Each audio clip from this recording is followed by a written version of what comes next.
పీఠానికి ఎవరైనా అనారోగ్య సమస్యలతో, ఒళ్ళు నొప్పులతో, కీళ్ళ నొప్పులతో, పక్షవాతం, ఆటిజం, ఆరోగ్య సంబంధిత వ్యవహారాలలో ఏ ఇబ్బందులున్నా అవి మానసికమైనటువంటి అనారోగ్యమైన, శారీరక అనారోగ్యమైన, సామాజిక అనారోగ్యమైనా పర్వాలేదు. 3 రకాల అనారోగ్యములు ఉంటాయి మనకు.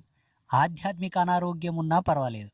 ఆధ్యాత్మిక అనారోగ్యం అంటే ఏంటి స్వామీజీ అనుకోవచ్చు. అంటే ఎంత తపస్సు చేసినా ఫలితాలు రావట్లేదు, ఎన్ని జపాలు తపాలు చేసినా మనకు ఏమి జరగట్లేదు అనుకున్న వాళ్ళని ఆధ్యాత్మిక అనారోగ్యం అంటారు. ఇలా ఉన్న వాళ్ళకి మన పీఠంలో పరిష్కారం, కలర్ల పూజ 5 వారాలు చేసుకోవాలి.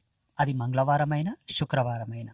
ఒకవేళ 5 వారాలు చేసుకోవడానికి వీలు కాకపోతే 5 సార్లు, 2 వీక్స్కి ఒకసారి, 3 వీక్స్కి ఒకసారి, 4 వీక్స్కి ఒకసారి, మంత్లీ 1 టైం, 2 మంత్స్కి ఒకసారి, 3 మంత్స్కి ఒకసారి, సంవత్సరానికి ఒకసారి, 6 ఏళ్ళకి ఒకసారి, 12 ఏళ్ళకి ఒకసారి, లేదంటే 30 ఏళ్ళకి ఒకసారి, లేదంటే చచ్చిపోయి 5 జన్మల్లో ఒకసారి కూడా ఎక్కువ చేసుకోండి. ఎలాగైనా 5 సార్లు చేసుకోవాలి. ఎందుకు 5 సార్లు చేసుకోవాలనుకుంటే పంచతన్మాతృక ప్రతిరూపమైనటువంటి పంచప్రాణ స్థిత పంచభూత ఆకర్షణ కేంద్రీకృతమైనటువంటి ధర్మం ఇందులో ఉన్నది కాబట్టి ఏం చేసినా 5తో చేయాలి, మనకు శుభ సంకేతం. ఇలా చేసుకున్న తర్వాత వాళ్ళు తీసుకోవలసిన వస్తువులు, తాయెత్తు తప్పకుండా తీసుకోవాలి, పగడం తాడు తీసుకోవాలి, పంచాక్షరి ఉంగరాలు ఆడవాళ్ళైతే ఎడమ చేయి బొటనవేలికి, మగవాళ్ళైతే కుడి చేయి బొటనవేలికి ధరించాలి.